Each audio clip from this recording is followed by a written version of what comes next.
ऐसी चीज होती है कि जिसको कोई परचेज नहीं कर रहा होता है, वो उसके बारे में पहले इंफॉर्मेशन लेगा। आपका रियल एस्टेट है, घर है, या आपका ऑटोमोबाइल का बिजनेस है, ठीक है, या यूनिवर्सिटी है, ठीक है। तो इस तरह की जो चीज होती है उनको बस आप ऐड देखकर ही डायरेक्टली फॉर्म फिल नहीं कर रहे होते, डायरेक्टली बुक नहीं कर रहे होते चीजें। आपको उसके लिए फर्दर इंफॉर्मेशन रिक्वायर्ड होती है, आप बात करना चाहते हैं कि कोई रिप्रेजेंटेटिव हमसे बात करे, ठीक है। तो ऐसे अगर हमें एड कैंपेन रन करनी हो कि हमारा जो कस्टमर है उसकी इंफॉर्मेशन हमारे पास आ जाए, मतलब कस्टमर जो पोटेंशियल कस्टमर है, उसका ईमेल एड्रेस या उसका कॉन्टेक्ट नंबर, ताकि हम उससे बात करके उसको डिटेल दे सकें, उसको सारी चीजें समझा सकें। तो इस तरह की कैंपेन्स अगर हमें रन करनी हो, यानी कि इंफॉर्मेशन कोई फॉर्म हम बनाएं, वो फॉर्म फिल करना हो उस कस्टमर को, तो उसको हम कहते हैं लीड जनरेशन की कैंपेन्स। तो हम सिंपल अगेन कैंपेन्स में जाएंगे, क्रिएट कैंपेन, ठीक है। और देखें ये जो आपके पास अवेयरनेस, ट्रैफिक और इंगेजमेंट वाली है, इसमें ऑलमोस्ट सेम ही चीजें हैं। देखें आपके पास यहाँ पे व्यूज आएंगे, ठीक है, रीच पहुंच, ज्यादा से ज्यादा लोगों तक आपका एड पहुंचेगा। ट्रैफिक के अंदर आपकी पेज के ऊपर विजिट आएंगे, यानी कि लोग आपका जो पेज है, जो बिजनेस पेज बना हुआ है या जो इंस्टाग्राम की प्रोफाइल है, उसके ऊपर आके विजिट करेंगे। इंगेजमेंट के अंदर लोग क्लिक करेंगे, लाइक करेंगे, उसको शेयर करेंगे, या आपको मैसेज कर सकते हैं मैक्सिमम, ठीक है। तो अब हमारे पास है लीड जनरेशन। लीड जनरेशन के साथ आप देख रहे हैं website and instant forms, instant form, messenger, Instagram and WhatsApp, conversion या फिर कॉल्स, यानी कि कोई आपको कॉल करे, फॉर्म फिल करे, या आपके मैसेंजर के ऊपर या व्हाट्सएप पे डायरेक्टली आपको मैसेज करे फॉर द इंक्वायरी। तो अब हम लीड्स करें, एक हम जनरेट करते हैं। ये आपको सेपरेटली समझाने का पर्पस है कि इसमें जो हम फॉर्म क्रिएट करेंगे ना, वो इंपॉर्टेंट है, वो सीखेंगे, बाकी सारा जो प्रोसेस है वो बिल्कुल सेम ही रहेगा। लाइक बजटिंग वाला, ऑडियंस सेट करने वाला, ऑडियंस आप लोगों ने बनाना सीख लिए, वो सारी चीजें सेम रहेंगी। बस एक लीड फॉर्म का इसमें ऑप्शन होता है जो आप लोगों को पता होना चाहिए, ठीक है। तो कैंपेन लेवल के ऊपर हमने ऑलरेडी सब चीजें देखी हुई हैं, ठीक है। वो हम इसको एज इट इज ही रखेंगे और कंटिन्यू करते हैं। एट सेट लेवल के ऊपर वो आपसे पूछ रहा है कि आपने जो लीड्स जनरेट करनी है वो किस प्लेटफॉर्म के ऊपर करनी है, यानी कि वो जो कांटेक्ट इन्फॉर्मेशन है, या लोग जो आपको कांटेक्ट करेंगे, अगर लोग आपको व्हाट्सएप पे कांटेक्ट करते हैं तो ऑब्वियस है कि उनका कांटेक्ट नंबर आपके पास आ जाएगा। लेकिन आपको उससे ज्यादा इन्फॉर्मेशन चाहिए, लाइक आपको ईमेल एड्रेस भी रिक्वायर्ड है, कांटेक्ट नंबर भी रिक्वायर्ड है, और इवन भी आप ये भी चाहते हैं कि उनकी लोकेशन क्या है, किस लोकेशन से हमारे पास इंक्वायरी आ रही है। तो फिर हम इंस्टेंट फॉर्म पिक करते हैं, ठीक है। वेबसाइट एंड इंस्टेंट फॉर्म, यानी कि अगर आपकी वेबसाइट के ऊपर कोई लैंडिंग पेज बना हुआ है, कोई फॉर्म है जिसके अंदर जैसे गेट द कोटेशन, और इस तरह के हम लोग अपनी वेबसाइट के ऊपर फॉर्म बना के रखते हैं कि अगर आपको कोई इंक्वायरी करनी है तो आप वो फॉर्म फिल करके और सबमिट कर दें, दो तीन इसमें फील्ड्स होती हैं। अगर इस तरह की बनी हुई है तो ठीक है, और अगर नहीं बनी हुई, यानी कि आपका बिजनेस ऐसा है जिसकी कोई वेबसाइट नहीं है, तो आप इसको सिंपल इंस्टेंट फॉर्म और मैसेंजर के ऊपर भी लेके जा सकते हो। और यहाँ पे ये मल्टीपल है, like website instant form, website and call, instant form and messenger. तो हम सिंगल सोर्स के ऊपर जाएंगे और सिंगल सोर्स में हम चूज कर लेते हैं यहाँ पे इंस्टेंट फॉर्म।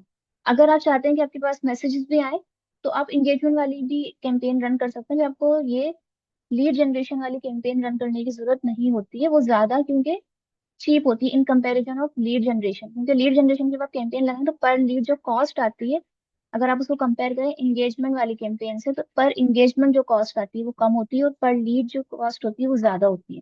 तो ट्रिक ये है कि अगर आपका क्लाइंट या आपको खुद को सिर्फ मैसेजेस ही चाहिए, लाइक व्हाट्सएप पे कोई आपको मैसेज करे, मैसेंजर पे, इंस्टाग्राम पे, तो आप इंगेजमेंट की कैंपेन लगाएं, आप लीड जनरेशन की नहीं लगाएं।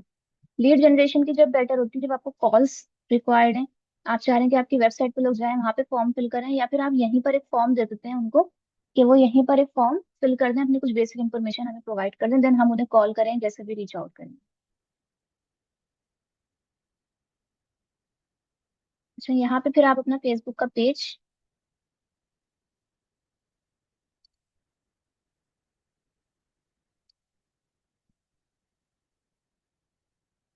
कि देखिए यहाँ पे टर्म एंड सर्विसेज का ऑप्शन आ रहा था, मतलब वो पेज जिनसे अभी तक हमने कभी लीड जनरेशन की कैंपेन रन नहीं की थी, उसके अंदर हमारे पास आ रहा था कि आपने जो है वो टर्म्स एंड कंडीशंस एक्सेप्ट नहीं की। मैं आपको एक बार फिर से दिखा देती हूँ, ये देखें। तो आपने सिंपल क्या करना है, अगर कोई इस तरह की चीज आपके पास आ रही है, तो आपने सिंपल ये करना है कि आपने व्यू टर्म्स पे क्लिक करना है, और ये सारा पढ़ के और I agree to terms and conditions पे क्लिक कर देना है। क्योंकि जब आप लीड जनरेट कर रहे हैं तो आप किसी की इन्फॉर्मेशन ले रहे हैं, तो ये वो है कि आपने कॉन्फिडेंशियल रखनी है इन्फॉर्मेशन, आप कोई इलीगल काम नहीं करेंगे, उसको कोई यूज नहीं करेंगे डेटा को। तो इस तरह की सारी चीजें होती हैं इसके अंदर, ठीक है। उसके बाद आपने परफॉर्मेंस गोल सेट करना है कि मैक्सिमाइज नंबर ऑफ लीड और दूसरा गोल है maximise number of conversion lead, यानी कि आप क्या चाहते हैं कि आपके पास ज्यादा से ज्यादा लीड्स आए, या फिर आप ये चाहते हैं कि आपके पास ऐसी लीड्स आए जो कन्वर्ट होती हो सके, यानी कि इंटेंट बेस्ड। आप लोगों को याद होगा कि मैंने आप लोगों को स्टार्टिंग में बताया था कि हम इंटेंट बेस्ड मार्केटिंग होती है, यानी कि हम लोगों का इंटेंट भी समझे। फॉर एग्जाम्पल, अगर कोई एप्पल लिख के सर्च कर रहा है, तो हमें पता होना चाहिए यानी कि उसकी इंटेंट क्या है। क्या वो Apple as a fruit search कर रहा है, या फिर वो एप्पल एज अ ब्रांड जो स्मार्टफोन है वो सर्च कर रहा है, या उनकी कोई एसेसरीज सर्च कर रहा है। तो अगर आप simple maximise number of leads के ऊपर जाएंगे, तो उसका सिंपल कॉन्सेप्ट ये है कि जो भी आपने टारगेट ऑडियंस रखी है, उसके कैटेगरी के अंदर जो लोग फॉल करेंगे, उसमें कीवर्ड्स जो भी आपने ऐड किए हैं, जो भी आपने कंडीशंस लगाई हैं, वो उन तक वो आपका ऐड पहुंचाएगा। लेकिन maximise number of conversion lead का मतलब होता है कि ये सिर्फ उन लोगों तक आपका ऐड पहुंचाएगा जिसकी इंटेंट भी इसको समझ में आए, और जिसकी इंटेंट से इसको पता चले कि ये जो लोग हैं ये ज्यादा प्रोन है इस सर्विस को परचेज करने में। वो उनकी सर्चिंग हिस्ट्री, पास उनकी जो परचेज हिस्ट्री है, उससे सारी चीजें ये एल्गोरिथम पिक कर लेता है। तो हमें ऑब्वियसली हमें इन्फॉर्मेशन यानी कि डेटा गैदर नहीं करना, हमें वो डेटा चाहिए जो एक्चुअली कन्वर्ट हो सके, तो हम हमेशा ये रखते हैं, ठीक है। लेकिन अगर आप लोगों को कभी सिर्फ सिर्फ और सिर्फ डेटा ही कलेक्ट करना है, और बाकी चीजें इंपॉर्टेंस नहीं रखती कि वो कन्वर्ट होता है या नहीं होता आपका डेटा, यानी कि वो कस्टमर में कन्वर्ट होता है या नहीं, तो फिर आप मैक्सिमाइज नंबर ऑफ लीड्स के ऊपर भी जा सकते हैं। इस वक्त हमारा जो गोल है वो है कि हमें हमारे जो भी क्लाइंट हैं, जो लीड्स है, वो कन्वर्ट हो जब हम उनसे बात करेंगे। तो आप इसको गोल को रखें maximise number of conversion leads, ठीक है। कॉस्ट पर गो रिजल्ट हम इसको यहाँ सेट नहीं कर रहे हैं, क्योंकि हमने मैक्सिमाइज बिड स्ट्रेटेजी रखी हुई है कैंपेन लेवल के ऊपर। डायनामिक क्रिएटिव्स को भी हम ऑफ ही रख रहे हैं, ठीक है। उसके बाद आपके पास यहाँ पे बजट का ऑप्शन है। ये सारी चीजें आप लोग ऑलरेडी देख चुके हैं कि हम बजट को कैसे सेट करते हैं अगर हम एंड टाइम पे डिसाइड कर रहे हैं तो। देन ऑडियंस, ऑडियंस की सेटिंग मैंने आपको लास्ट कैंपेन में पूरी डिटेल से बताई थी। प्लेसमेंट, ये सारी चीजें। देन अब हम एड्स के लेवल पे आ जाते हैं, जहाँ पे हमें क्रिएटिव्स क्रिएट करना है। अगेन आपसे फेसबुक पेज, इंस्टाग्राम का अकाउंट पूछ रहा है, ठीक है। आपका कंटेंट किस तरह का होगा, इमेज है, वीडियो है, कैरोसेल है, डेस्टिनेशन क्या होगी। तो डेस्टिनेशन देखिए हमने क्यों के रखा है इंस्टेंट फॉर्म। तो वो हमें कह रहा है कि आप या तो इंस्टेंट फॉर्म अपना क्रिएट करें, इस स्पेसिफिक काम के लिए आपको अगर कोई इंस्टेंट फॉर्म क्रिएट करना है इस स्पेसिफिक कैंपेन के लिए, या फिर जो आपने पुराने क्रिएट करके रखे हुए हैं आप उनमें से भी कोई यूज कर सकते हैं, ठीक है। तो हम आप एक क्रिएट कर लेते हैं।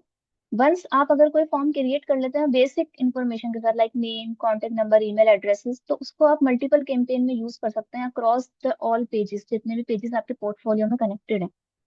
और अगर एक ही वक्त के ऊपर आप मल्टीपल कैंपेन्स रन कर रहे हैं और एक ही फॉर्म यूज कर रहे हैं, लाइक ये मैंने लीड जनरेशन फॉर्म क्रिएट करके रखा है, ये बिल्कुल बेसिक सा एक फॉर्म है। तो अगर मैं इसको मल्टीपल कैंपेन्स के साथ कनेक्ट भी कर दूं एक ही टाइम पे, तो ऐसा नहीं होगा कि एक ही फॉर्म के अंदर आपकी सारी इन्फॉर्मेशन आ रही होगी। हर कैंपेन के साथ जो फॉर्म, हर कैंपेन की इन्फॉर्मेशन अलग अलग आएगी। तो इसमें कुछ मसला नहीं होता, बस एक बार आपने फॉर्म क्रिएट करके रख देना होता। तो हम फॉर्म देख लेते हैं कैसे क्रिएट करते हैं। तो यहाँ पे आप क्लिक करेंगे क्रिएट फॉर्म। सबसे पहले आप फॉर्म का नाम रखेंगे। आप उस अगर मैं इसका नाम रखती हूँ कि जेनेरिक, यानी कि मैं इसको मल्टीपल कामों के लिए यूज कर सकती हूँ, या फिर अगर मैंने किसी स्पेसिफिक काम के लिए इस फॉर्म को बनाया है, या मैं इसका नाम रख सकती हूँ डिटेल्ड फॉर्म, क्योंकि इसके अंदर हम ज्यादा से ज्यादा फील्ड एक्सप्लोर करेंगे, ठीक है। उसके बाद वो पूछ रहा है कि आपको क्या चाहिए, फॉर्म की जो टाइप है, मोर वॉल्यूम यानी कि ज्यादा से ज्यादा लोग इसको सबमिट करें जल्दी जल्दी, हाई इंटेंट। हाई इंटेंट के अंदर फिर वो आपसे सवाल जो है वो इसी तरह के पूछेगा। मोर वॉल्यूम का मतलब होता है कि आपने बेसिक इन्फॉर्मेशन पूछनी है उससे, यानी कि नाम आप बता दें, कॉन्टेक्ट नंबर, ईमेल एड्रेस, बस दो तीन चीजें। हाई इंटेंट के अंदर होगा, फॉर एग्जांपल अगर आपका कोई प्रोडक्ट ऐसा है जिसके अंदर जो फ्री में भी अवेलेबल होता है मार्केट के अंदर, और बहुत सारे लोग उसको फ्री में भी दे रहे हैं, लेकिन आप लोग फ्री में नहीं देते हैं, तो आप उसमें एक कैटेगरी लगा सकते हैं कि एक सवाल लिख सकते हैं कि ये जो हमारी सर्विस है ये पेड है, ये जो हमारा प्रोडक्ट है ये पेड प्रोडक्ट है, ये फ्री में अवेलेबल नहीं है। तो अगर आप इसमें इंटरेस्टेड हैं तो आप फॉर्म फिल करें, अदरवाइज नहीं करें। तो अगर वो यस करेगा तो उसको आगे के सवाल नजर आएंगे, अगर वो यस नहीं करेगा तो उसको आगे के सवाल नजर नहीं आएंगे, और फॉर्म वहीं पे एंड हो जाएगा। तो उसकी बेसिक इन्फॉर्मेशन तो आपके पास आ ही जाएगी, लेकिन आपको ये पता चल जाएगा कि ये जो है वो फ्री सर्विस में इंटरेस्टेड है, तो फ्यूचर में कभी अगर हमें कोई इस तरह की सर्विस देनी है तो हम इन लोगों को कंसिडर कर सकते हैं, अदरवाइज नहीं, ठीक है। तो हम इसमें हायर इंटेंट पे ऐड कर लेते हैं, ताकि हमारे पास ज्यादा ऑप्शन ओपन हो। मिस उसके ये बाद हाँ एक आप समझा दी सर, ये समझ नहीं आया ये वाला, ये तीन ऑप्शंस जो थे। ये तीन ऑप्शंस, देखिए ये पूछ रहा है कि फॉर्म आपको किस टाइप का बनाना है। एक ऐसा फॉर्म क्रिएट करना है जिसको लोग ज्यादा से ज्यादा सबमिट कर सकें, मतलब इजी फिल करने वाला फॉर्म देखें। Use a form that quick to fill and submit on a mobile devices. ऐसा फॉर्म जिसको बस जिसमें बस दो तीन सवाल हो, नाम, कॉन्टेक्ट नंबर, ईमेल एड्रेस, और जिसको लोग मोबाइल की अपनी स्क्रीन से भी सबमिट कर सकें, मोबाइल में यूज करते हुए भी सबमिट कर सकें। तो ऐसे जो फॉर्म होते हैं ना, इवन तो उसके अंदर नाम, और अगर आपका ईमेल एड्रेस, आपकी ईमेल आईडी कनेक्टेड है, आपका कॉन्टेक्ट नंबर कनेक्टेड है, आपके फेसबुक अकाउंट है, तो वो भी नहीं पूछता, सिर्फ सबमिट का ही बटन होता है और बस आपका फॉर्म सबमिट हो जाता है। तो इससे क्या होता है कि फॉर्म आपके पास लीड्स बहुत ज्यादा जनरेट होती हैं। लाइक अगर आपने 100 लीड्स आ रही होंगी, इसके ऊपर हायर इंटेंट और मोर वॉल्यूम, क्योंकि ईजी है ना, जो चीज ईजी होती है यूज करना, ईजी होता है सबमिट करना, जो कंटेंट वो ज्यादा सबमिट होता है। हम भी मोस्टली मोर वॉल्यूम वाला ही कंटेंट यूज करते हैं, यानी कि इतने ज्यादा सवाल नहीं पूछते। एक फेसबुक का फॉर्म है, इसमें दो तीन सवाल ही पूछने होते हैं आपने, वो भी बेसिक कॉन्टेक्ट डिटेल्स होती हैं। तो हम वो सबमिट कर ले लेते हैं, यानी कि इस तरह का हमें फॉर्म एक डिजाइन करना होता है। लेकिन अगर हम, मैंने जैसे आपको बताया कि कोई ऐसा फॉर्म, डिटेल फॉर्म डिजाइन कर रहे हैं जिसके अंदर हम लोगों से एक सवाल पूछते हैं, फिर एक कंडीशन लगाते हैं कि इसने यस किया तो इसको आगे के सवाल नजर आएंगे, इसने नो किया तो फॉर्म वहीं एंड हो जाएगा। या फिर अगर इसने यस किया तो इसको सवाल नंबर ए नजर आएगा, इसने नो किया तो इसको सवाल नंबर बी नजर आएगा, यानी कि एक डिटेल फॉर्म डिजाइन करते हैं हम लोग। इससे क्या होता है, जब स्टेप्स आते हैं ना, तो सिर्फ वही लोग फॉर्म फिल करेंगे जो वाकई इंटरेस्टेड होते हैं। मतलब आपके सामने कोई ऐड आया और उसके अंदर लिखा हुआ है अप्लाई नाउ, एक कोर्स का आपके सामने ऐड आया, आप उस पर लिखा हुआ अप्लाई नाउ, आपने उस पर क्लिक कर दिया। अप्लाई नाउ के बटन पे उसने कहा आपका नाम, कांटेक्ट नंबर और ईमेल एड्रेस उसने आपकी फेसबुक आईडी से उठा ली वहीं से, और बस आपने सबमिट के बटन पे क्लिक किया।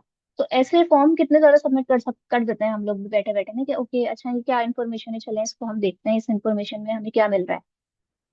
लेकिन अगर आपके पास कोई ऐसा फॉर्म ओपन हो जिसके अंदर वो पहले आपको एक डिस्क्लेमर दे, एक सवाल आपसे पूछे, फिर आपसे पूछे कि आप, अगर आप ये फ्री में लेना चाह रहे हैं ये चीज, या फिर मतलब आपको तीन ऑप्शन दे दे कि ये लो कॉस्ट है, ये मीडियम कॉस्ट है, ये हाई कॉस्ट है, आप कौन सा वाला लेना चाह रहे हैं, तो अगर आप मीडियम कॉस्ट सेलेक्ट करते हैं तो फिर आपके पास कोई दूसरा सवाल आता है, फिर आप उस सवाल का जवाब देते हैं। तो ऐसा फॉर्म हम कब फिल करते हैं, ऐसा फॉर्म हम जब भी फिल करते हैं जब हम वाकई उस चीज को परचेज करना चाहते हैं। ऐसे ही बस टाइम पास के लिए चलें देखते हैं क्या है, क्या सर्विस दे रहे हैं, इसके लिए तो आप इतनी मेहनत नहीं करेंगे ना।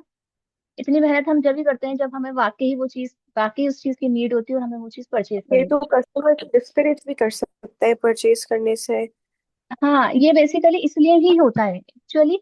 हायर इंटेंट का मतलब ये है कि भाई वही लोग फॉर्म फिल करें, हम चाह ही रहे हैं डिस्करेज करना, कि वही लोग फॉर्म फिल करें जो वाकई परचेज करना चाहते हैं, अगर आपका प्रोडक्ट ऐसा है। क्योंकि अगर आप चाह रहे हैं कि बहुत ज्यादा वॉल्यूम, बहुत ज्यादा फॉर्म आ जाएंगे, तो उन सबको आपको कॉल्स भी करनी पड़ेंगी, आपकी एक टीम होती है जो कॉल कर रही होती है, आप ईमेल्स करेंगे उनको, फिर उसमें से फिल्टर आउट करेंगे कि वो कुछ लोग बोलेंगे हमने तो ऐसे ही फॉर्म फिल कर दिया था, हमने तो ऐसे ही बटन पे क्लिक कर दिया था। तो इस तरह के लोगों को आप फिल्टर आउट करना चाह रहे हैं। और आप चाह ये रहे हैं कि बस हाँ डिस्करेज हो उस तरह के लोग जिन्हें एक्चुअल में कोई इंटरेस्ट नहीं है, बस ऐसे ही कर दिया था फॉर्म फिल, या हमने तो ऐसे ही बटन प्रेस कर दिया था, वाले लोग नहीं आए हमारे पास। वही लोग आए जो वाकई प्रोडक्ट लेना चाहते हैं। ठीक है, तो वो आप हायर इंटेंट पे रखेंगे। डिपेंड करता है कि आपका प्रोडक्ट किस तरह का है। देखिए अगर आपका प्रोडक्ट ऐसा है ना जो क्विकली कंज्यूमेबल है, लाइक कोई खाने पीने की चीज है, ठीक है, या बहुत कोई सस्ती चीज है और जो 1000 की रेंज के अंदर अंदर मिल जाती है, तो आप मोर वॉल्यूम वाले पे जाते हैं। ठीक है, लेकिन अगर आपका प्रोडक्ट ऐसा है जो एटलीस्ट मिनिमम भी 20 के से लेकर फिर लाखों तक में जा रहा होता है, तो उसके लिए तो आप हायर इंटेंट वाले लोगों को ही कंसिडर करेंगे ना, कि वो प्रॉपरली लोग अपना डेटा फिल करें। क्योंकि फिर अगर आपके पास 1000 फॉर्म आ गए और आप सबको कॉल कर रहे हैं बैठे हुए, सब बोले हमने तो ऐसे ही बटन पे क्लिक कर दिया था, एक तो आपकी कॉस्ट भी गई, क्योंकि ये भी बिल्कुल गूगल के ऐड की तरह ही काम करता है कि जितने जितने फॉर्म आते जाएंगे उतनी उतनी आपकी कॉस्ट डिडक्ट होती जाएगी। तो इतने सारे फॉर्म्स तो आ गए लेकिन वो यूजलेस थे सारे, आपका टाइम भी वेस्ट हुआ, आपका पैसे भी वेस्ट हुए। तो डिस्करेज करने में भी एक पर्पज होता है हाई इंटेंट का, कि वही लोग सबमिट करेंगे जो वाकई परचेज करना चाहते हैं। ठीक है, बाकी रिच क्रिएटिव का मतलब ये है कि ऐसा फॉर्म क्रिएट करें जिसके अंदर अच्छे अच्छे क्रिएटिव लगे हों, लोग आपका फॉर्म देखें उनको, मतलब एक विजुअल एक्सपीरियंस अच्छा हो जिसमें उनका। ठीक है, तो ये ऑप्शनल होता है, ये हम बहुत कम यूज कर रहे होते हैं, अनलेस के कोई ऐसा ही टॉपिक है, जैसे कोई हम फैशन शो करने जा रहे हैं और उसके लिए हम टिकट सेल कर रहे हैं, तो शायद हम रिच क्रिएटिव वाला ऐड कर दें। इस तरह की चीजें होती हैं। ठीक है, फ्लेक्सिबल फॉर्म डिलीवरी, यह क्लियर है आपको? हाई इंटेंट मोर वॉल्यूम।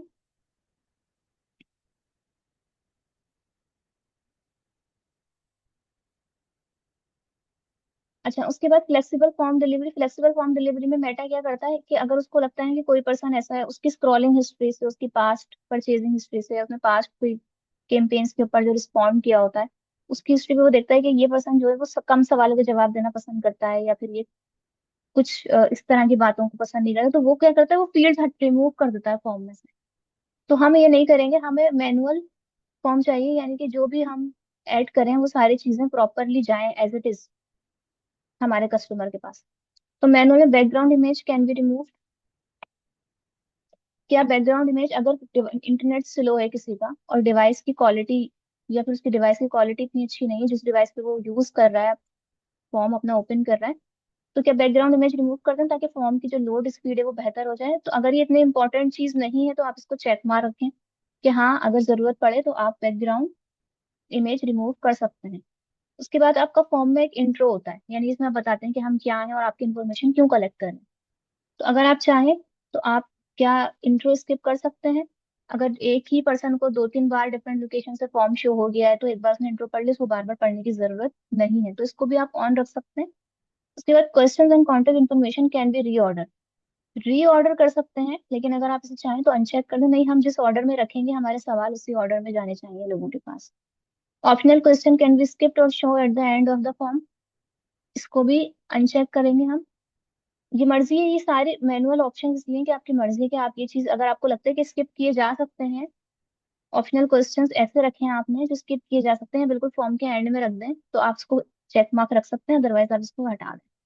सवालों के ऊपर हम ज्यादातर चेक मार्क इसलिए नहीं रखते क्योंकि हम सवालों को प्रॉपरली ऑर्डर में प्लेस करते हैं स्ट्रेटेजिकली, और हम नहीं चाहते कि ये अपनी मर्जी से उसको आगे पीछे करें।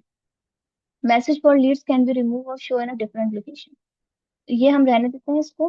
ठीक है, कि अगर मैसेज जा रहा है कोई लास्ट में उसके पास, तो वो किसी के पास जाए किसी के पास नहीं जाए, तो इट्स ओके। तो ये होगा बेसिक सेटिंग कि फॉर्म की टाइप क्या होगी और फॉर्म में क्या चीज ऐसी है जिसको जिसके लिए हम मेटा को अलाउ कर रहे हैं कि वो उनमें चेंजेस कर सके, और किन चीजों में हम उसे अलाउ नहीं कर रहे कि वो उनमें बिल्कुल भी चेंजेस ना करें। ठीक है, एंड देन अब हम इसका इंट्रो ऐड करेंगे। देखिए आपके पास यहाँ पे आ रहा है आपका पेज, और इस तरह से अभी बाकी सारी चीजें हम जब ऐड करेंगे तो यहाँ पे आपको फॉर्म अपना विजिबल होना शुरू हो जाए। अब है इंट्रो। ठीक है, तो इंट्रो के अंदर आप हेडलाइन लिखेंगे। अगर आप, मैं अभी बिल्कुल सिंपल सी चीज लिख रही हूँ, लेकिन आप ऐसा ऐसी हेडलाइन लिखें कि लोग उस फॉर्म को फिर प्रॉपर फिल करें अकॉर्डिंगली, बिजनेस के अकॉर्डिंगली। ठीक है, वेलकम टू केस बस। उसके बाद आप डिटेल लिख सकते हैं कि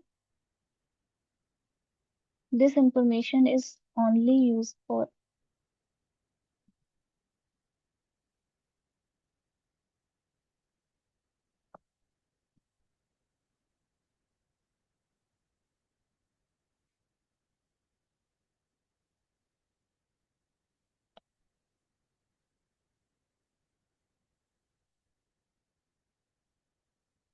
कुछ भी इस तरह का आप डिस्क्लेमर लिख सकते हैं इसके अंदर,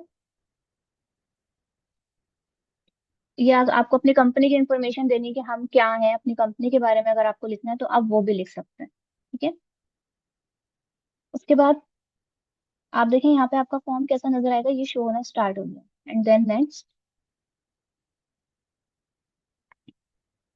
अब आपके पास देखें यहाँ पे एक ऑप्शन आ रहा है, कंडीशनल लॉजिक। ये मैं अभी आपको थोड़ी देर में बताती हूँ। यहाँ पे आपके पास एक सवाल यानी कि क्वेश्चंस ऐड करने का ऑप्शन आ रहा है। उसके बाद कुछ बनी बनाई कॉन्टेक्ट इन्फॉर्मेशन यहाँ पे अवेलेबल होती है। आप इसके अंदर डिस्क्रिप्शन भी लिख सकते हैं अगर आप लिखना चाहें, अगर आप चाहें तो इसको स्किप भी कर सकते हैं।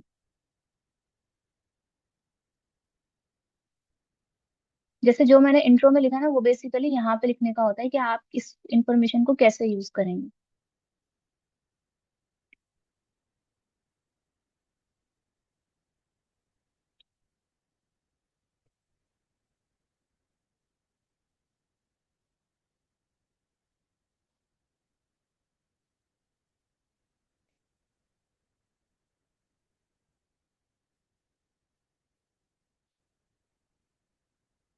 ठीक है, उसके बाद आपने कॉन्टेक्ट इन्फॉर्मेशन में क्या क्या चीजें ऐड करनी है, ईमेल एड्रेस। इसको अगर आपने ऑप्शनल करना है तो आप इस ऑप्शनल पे क्लिक कर दें। उसके बाद फुल नेम, फिर और फर्दर कैटेगरीज आप ऐड कर सकते हैं, यानी कि कॉन्टेक्ट की फील्ड में मुझे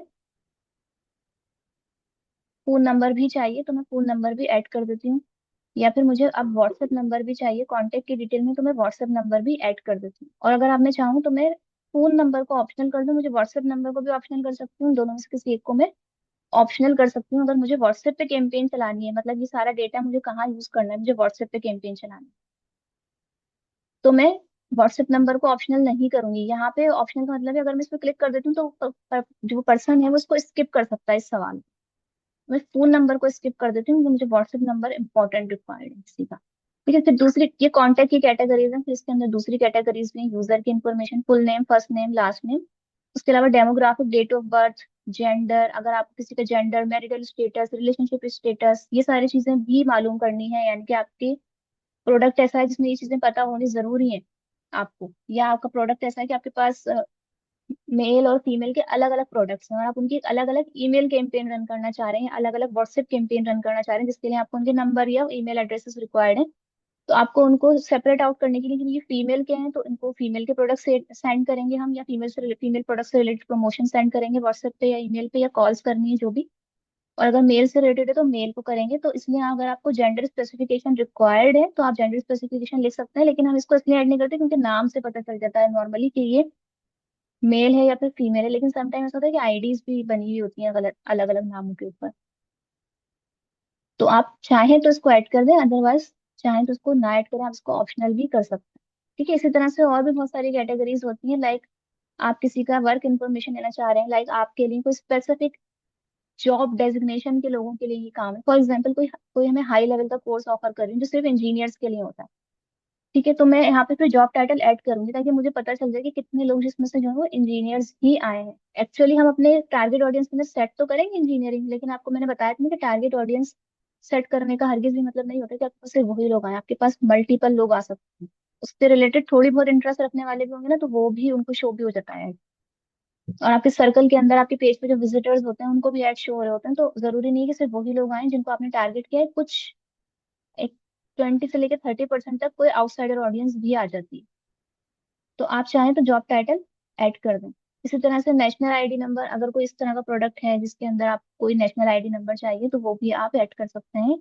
लेकिन इस चीज को आप देखिएगा कि ये चीज डिस्करेज करने वाली चीज होती है कि कोई भी पर्सन अपना आईडी नंबर इतनी इजीली किसी को भी नहीं बताता है। तो आप इस पे मिनिमम रखें, मैक्सिमम इन्फॉर्मेशन आप कॉल पे या जब उनसे बात कर रहे हैं, ईमेल पे फॉर्म भेजे हैं कोई अपना, तो वहां पे ले लें। ठीक है, तो ये ऐसी चीजें होती हैं जो बने बनाए क्वेश्चंस हैं आपके पास, लेकिन अगर आपको कोई क्वेश्चन खुद से ऐड करना है, ठीक है, तो आप फिर यहाँ से ऐड करें। लाइक आपको जो क्वेश्चन ऐड करना है उसके पास, अगर आप लोगों ने कभी गूगल फॉर्म बनाया हो तो आप लोगों को पता होगा कि मल्टीपल चॉइस, यानी कि आप उसको कोई चॉइस देंगे सवाल में से, या शॉर्ट आंसर कोई वो छोटा सा, कोई अपना जवाब अपनी मर्जी से कुछ भी लिखे। कंडीशनल लगाना चाह रहे हैं या अपॉइंटमेंट रिक्वेस्ट, तो सबसे पहले मैं आपको मल्टीपल चॉइस का सवाल दिखा देती हूँ। ठीक है, फॉर एग्जाम्पल हम इससे पूछ लेते हैं। फॉर एग्जाम्पल मेरा एक कोर्स है, ठीक है, तो मैं पूछ रही हूँ विच स्लॉट्स,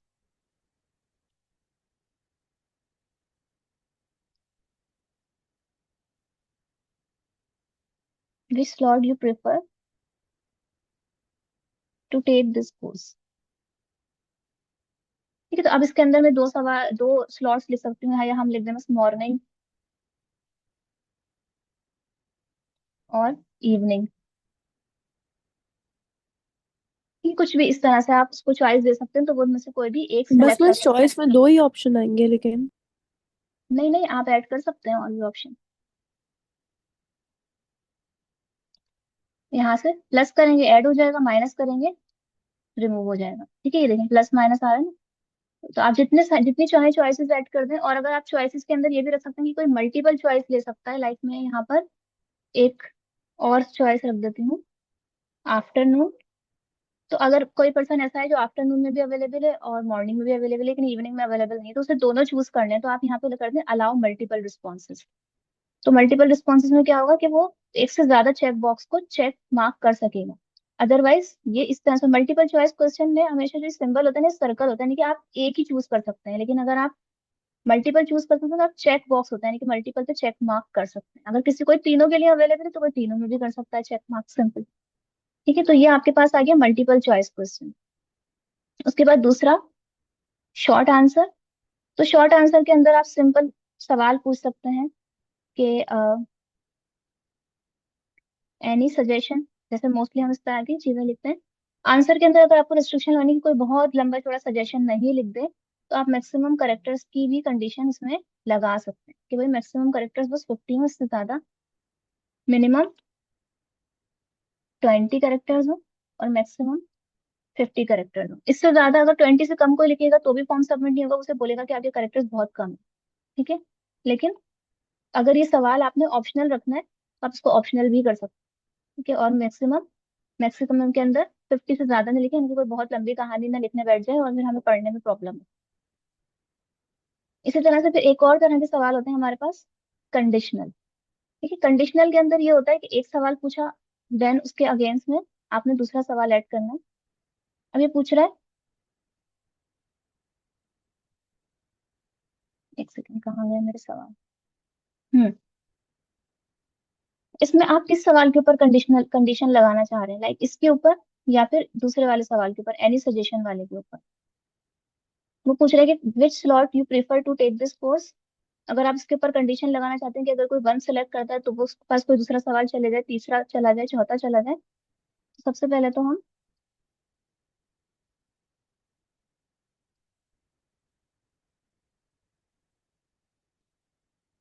शुरू से बनाते हैं सवाल अपने और फिर कंडीशन क्रिएट करेंगे।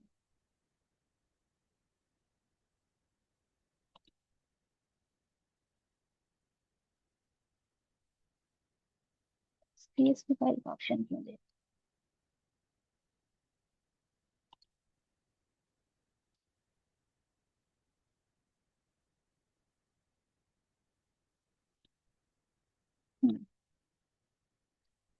ओके। आप यहाँ से कंडीशनल लॉजिक ओपन कर लें डायरेक्ट, क्योंकि अगर हमने कोई सवाल क्रिएट नहीं किया हुआ है और हम CSV फाइल अभी अपलोड नहीं करना चाह रहे, हम डायरेक्टली यहाँ से ऐड करना चाह रहे हैं। फॉर एग्जाम्पल हम इससे पूछते हैं कि व्हाट इज योर क्वालिफिकेशन।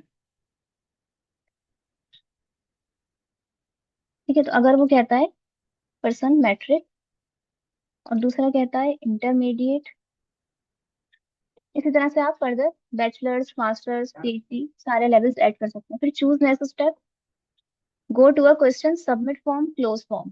क्या चाहिए आपको, यानी कि अगर कोई लिखता है मैट्रिक तो उसके पास कौन सा सवाल आएगा, अगर कोई, या फिर सबमिट फॉर्म का बटन आ जाएगा डायरेक्टली उसके पास, या फिर फॉर्म क्लोज हो जाएगा।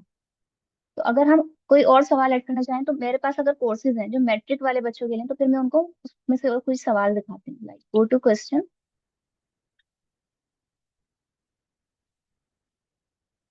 हम मल्टीपल चॉइस वाला क्वेश्चन ऐड करते हैं इसमें, like select the course,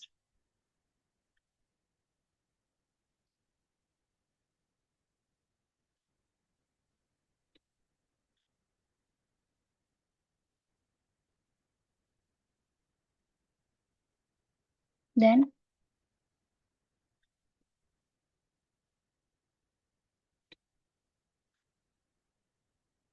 apply this logic to all answer, तो नहीं।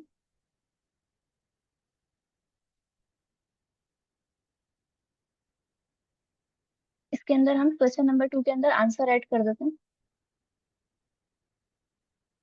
इसके अंदर हम ऐड करते हैं फॉर एग्जांपल ग्राफिक डिजाइनिंग, क्योंकि मैट्रिक वाले बच्चे ये भी पढ़ सकते हैं,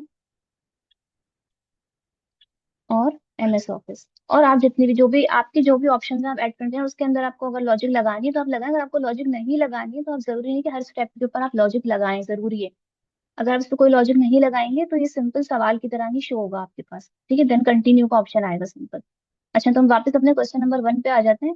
और इसके ऊपर पहले सवाल पे तो हमने लॉजिक लगा दी, दूसरे पे हम ये लॉजिक लगाते हैं कि वो भी एक क्वेश्चन पे जाएगा। ठीक है। और वो क्वेश्चन जो होगा वो हम ऐड कर रहे हैं,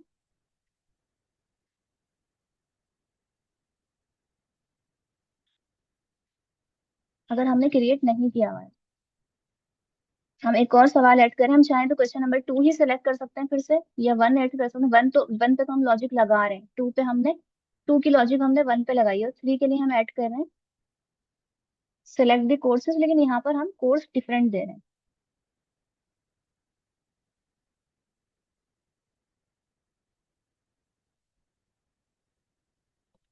इसको हमने ऐड कर दिया यहाँ पे। ठीक है। और इसके मल्टीपल चॉइस में ऐड कर देते हैं इसके आंसर्स, लाइक यहाँ पर हम लिख देते हैं SEO, और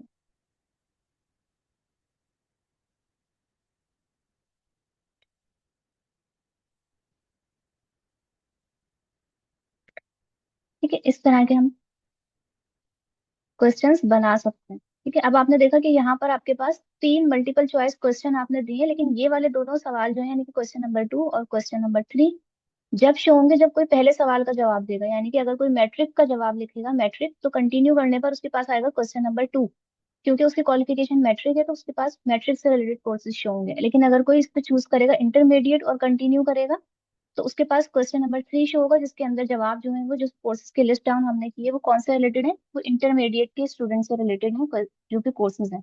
तो इस तरह से आप कंडीशनल लॉजिक, यानी कि एक सवाल के बाद पर्सन दूसरे सवाल पे जाएगा या नहीं जाएगा, और अगर आपके पास मैट्रिक वाले कोई कोर्स होते ही नहीं, तो आप फॉर्म एंड करने का ऑप्शन भी दे सकते थे, जैसे हमने देखा था लॉजिक के अंदर। आप चाहें तो सबमिट फॉर्म का बटन दे दें डायरेक्टली बस उसको, या फिर क्लोज फॉर्म कर दें कि आपको इसकी और फर्दर इंफॉर्मेशन रिक्वायर्ड नहीं है। ठीक है, तो हम मोस्टली क्लोज फॉर्म नहीं करते, इससे इंप्रेशन बड़ा खराब जाता है। आप सिर्फ सबमिट फॉर्म का बटन दे देते हैं कि बस उससे आगे की इन्फॉर्मेशन उससे पूछनी नहीं है, बाद में जब कभी हम मैट्रिक कोर्सेज ऑफर करेंगे या इससे रिलेटेड हम इन्फॉर्मेशन रिक्वायर्ड हो तो हम ये इन्फॉर्मेशन यूज कर लेंगे। क्लियर है यहाँ तक सबको फॉर्म का?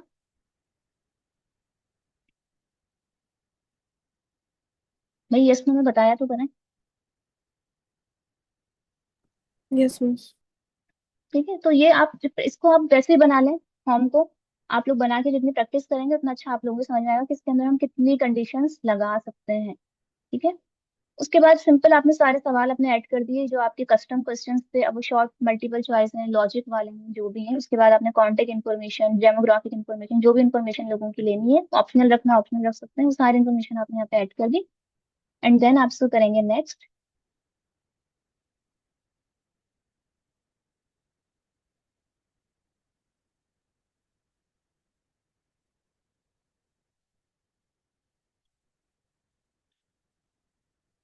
ठीक है, अब आपने यहाँ पे देना है प्राइवेसी पॉलिसी का लिंक। यानी कि अगर आपकी वेबसाइट है और आपकी वेबसाइट के ऊपर आपने प्राइवेसी पॉलिसी का पेज बनाया हुआ है, तो आप वो पेज का लिंक दे दें।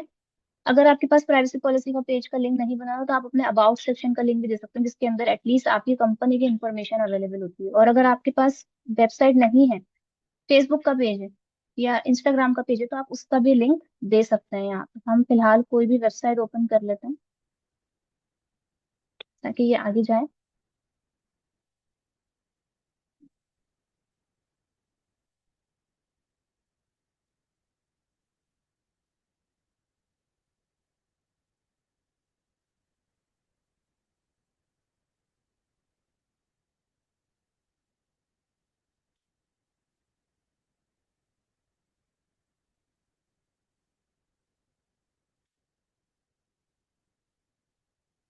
यहाँ पे आपके पास प्राइवेसी पॉलिसी का लिंक आ गया। उस लिंक के ऊपर ये जो एंकर टेक्स्ट होता है, ये आपने अगर कुछ लिखना है तो आप ये भी लिख सकते हैं। लाइक हमने लिखा visit case first privacy policy, यानी कि कोई प्राइवेसी पॉलिसी के ऊपर जाना चाहे तो इस लिंक के ऊपर क्लिक करके जा सकता है।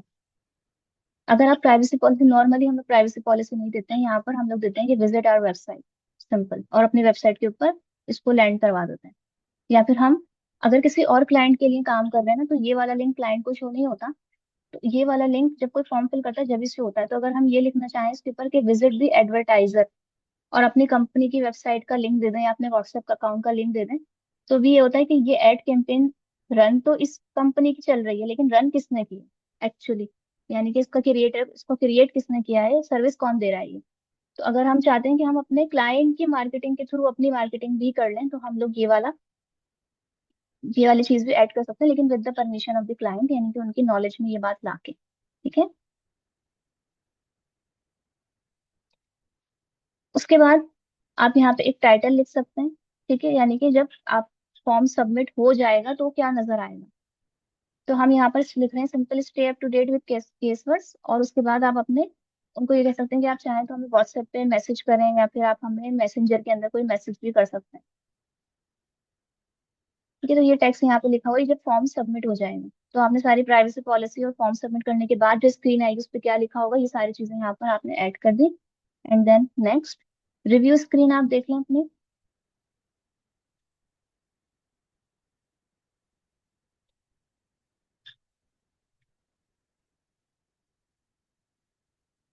Stay up to date with Cashwords, ठीक है। फिर आपने ये बिजनेस जो आपको व्हाट्सएप पे मैसेज करेगा, हमने बता दिया कि आपकी इन्फॉर्मेशन हम क्यों ले रहे हैं।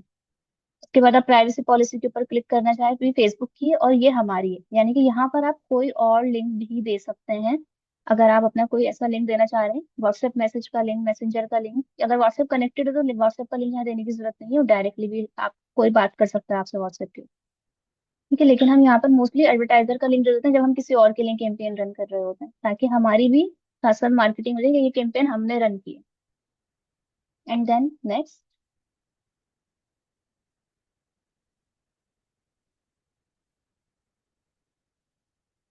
एंड पेज ऐड करना है।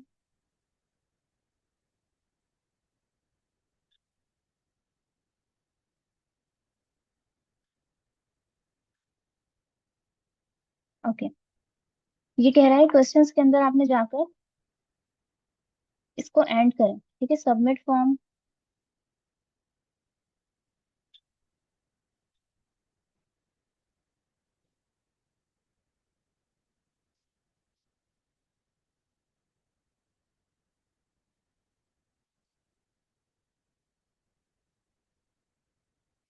यानी कि इसके बाद लॉजिक आप कंफर्म कर दें कि इसके बाद क्या करें।